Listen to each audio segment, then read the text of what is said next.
Afshin Shahi, a lecturer on Middle Eastern politics at the University of Bradford. Thanks for being with us on the programme. Why is it that in Iraq we are seeing more of these ISIL suicide bomb attacks?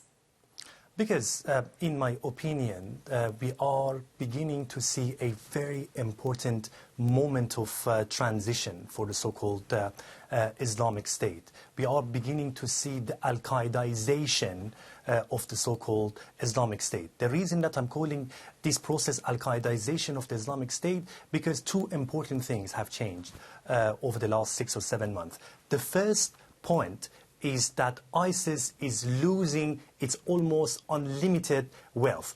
ISIS is facing a lot of financial and economic difficulties, and it is no longer can rely on taxation in extremely lucrative areas in Iraq, which recently has lost, and Syria, and at the same time it can't rely on the oil revenues in the way that it did at some stage in 2015. And the other factor is since May, the Islamic State have not been able to gain even an inch, or it hasn't been able to basically have a serious kind of achievement.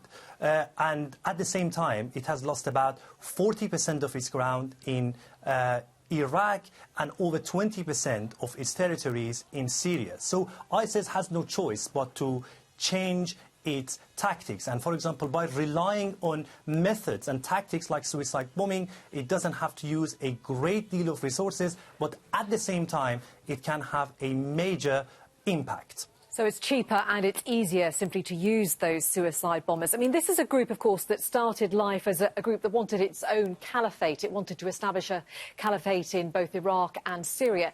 And to begin with, wasn't really interested in targeting, for example, Western targets outside of those areas, was it? Yes, absolutely. I mean, initially the idea was about to start kind of this global Islamic caliphate, and they wanted to kind of establish a kind of Islamic nation state. And there were moments that actually a lot of people thought that, oh, they are invincible, because day after day we were seeing a lot of serious military victories on the ground, certainly in Syria and Iraq. But that sense of invincibility is gone. Over the last 6 months, ISIS has been on defensive and now resorting on tactics that Al-Qaeda was relying on in 2005, 2006, 2007 by basically targeting soft targets in the West, not only in the West, but also in places like Iraq and Syria. Your own reporter just referred to this atrocity that took place only yesterday in Iraq. And this is basically one more evidence to show that the Islamic State increasingly now becoming more and more like how Al-Qaeda was and what Al-Qaeda was 6-7 years ago. ISIL, of course, has been losing territory, as you point out, but is there a danger in underestimating its capability? It is, of course, still attracting huge numbers of recruits for a start. Yeah, but in my opinion, of course, we can't underestimate ISIS, but I think ISIS as an idea is much more dangerous than ISIS as a kind of physical reality.